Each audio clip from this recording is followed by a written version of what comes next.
Welcome to Democracy Now!, democracynow.org, The War and Peace Report. I'm Amy Goodman.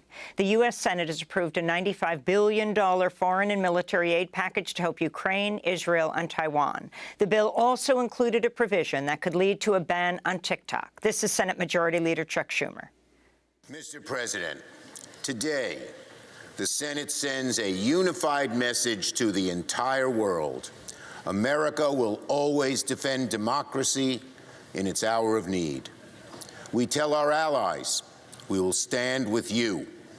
We tell our adversaries, don't mess with us. We tell the world, we will do everything to defend democracy and our way of life.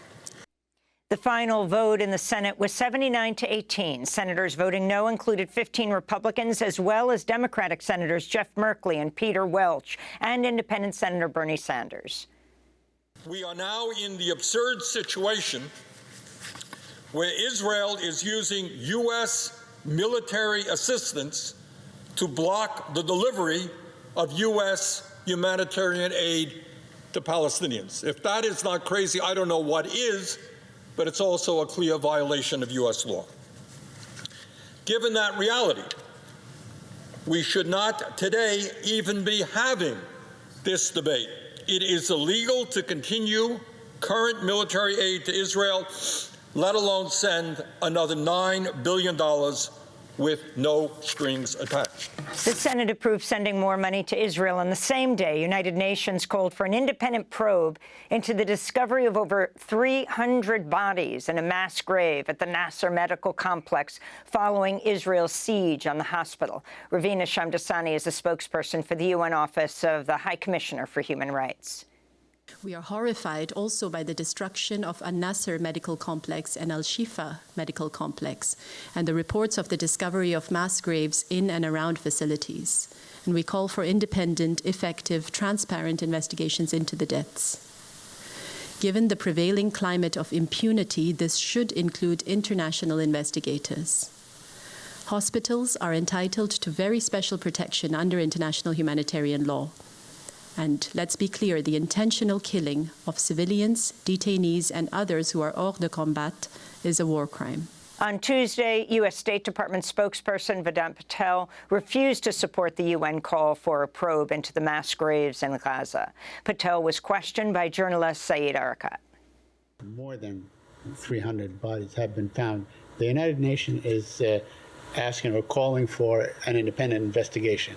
Would you support such an independent investigation? Right now, Saeed, we are asking for more information. Right. That is squarely where we're leaving the conversation. Right. I don't have any details to match, confirm, or offer as it relates to that. We're aware of those reports, and we have asked the government of Israel for additional clarity and information, and that's where I'm at. In Brooklyn, New York, police arrested as many as 300 Jewish activists who took part in a massive outdoor Passover Seder near the home of Senate Majority Leader Chuck Schumer.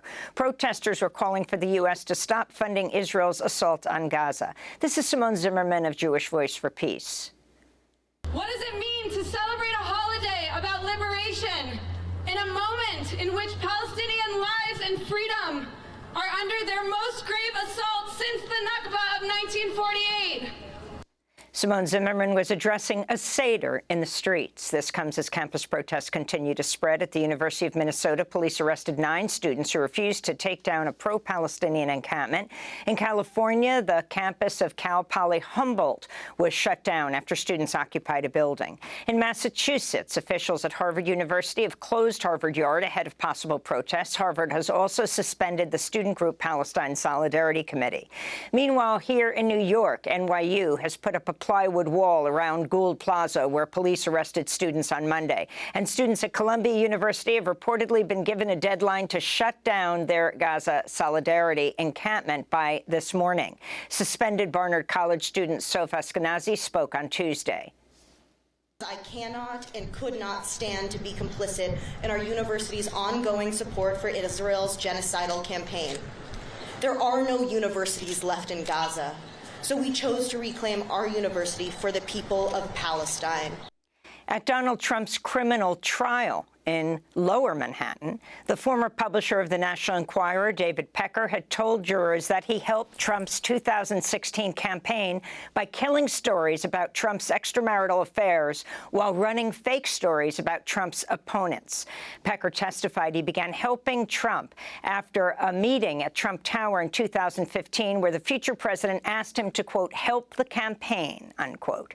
Pecker went on to describe the paper's so-called catch-and-kill policy that involved buying, then burying negative articles about Trump. Pecker said, quote, I said I would be your eyes and ears, unquote. Pecker also admitted the National Enquirer made up a story attacking Trump's rival Ted Cruz by falsely linking his Cuban-born father to Lee Harvey Oswald and the Kennedy assassination. Meanwhile, the judge presiding over Trump's trial, Juan Merchan, is expected to rule soon on whether to hold Trump in contempt of court for attacking witnesses and jurors. On Tuesday, the judge lashed out at Trump's lawyer, saying, quote, you're losing all credibility with the court. In other legal news, the U.S. Supreme Court hears arguments today on Idaho's near-total abortion ban. The Biden administration sued Idaho, saying the ban violates EMTALA, the Emergency Medical Treatment and Active Labor Act, which the Justice Department says protects the rights of pregnant people to get the emergency medical care they need. In Pennsylvania, Democratic Congressmember Summer Lee has defeated Bhavini Patel. Lee was one of the first members of Congress to call for a ceasefire in Gaza. On Tuesday night, Lee wrote on social media, quote, opposing genocide is good politics and good policy. Hashtag ceasefire now. Her opponent had been backed by billionaire Republican megadonor Jeffrey Yass, who's an ally of Israeli Prime Minister Benjamin Netanyahu. Summer Lee spoke to supporters last night in Pittsburgh. Our movement is stronger than every GOP billionaire that exists. Our movement is stronger than any wedge issue, is stronger than any opportunist, is stronger than everybody who wants to say that the power of the people is not stronger than the people in power. She won in Pennsylvania's primary. Secretary of State Tony Blinken is arriving in China today for 3 days of talks in Beijing. On Tuesday, China accused the United States of, quote, stoking military confrontation, unquote, by deploying new powerful missile launchers in the Philippines as part of an ongoing military exercise involving nearly 17,000 U.S. and Filipino troops.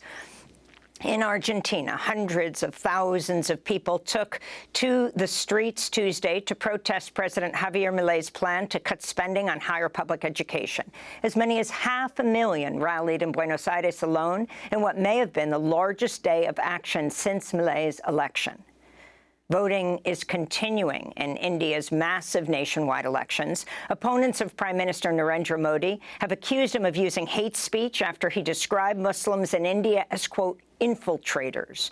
The opposition Congress Party has filed a formal complaint against Modi with election authorities.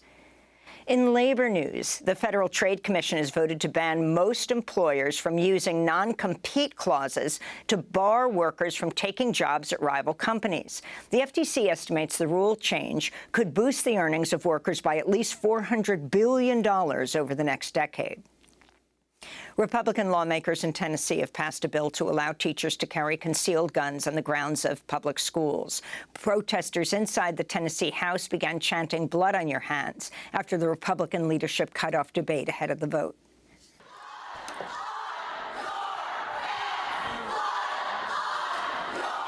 The U.S. Justice Department has agreed to pay nearly $139 million to more than 100 gymnasts who accuse the FBI of grossly mishandling sexual abuse claims against Larry Nassar, the former doctor for Team USA Gymnastics. The FBI's neglect led to Nassar abusing or assaulting over 100 young gymnasts.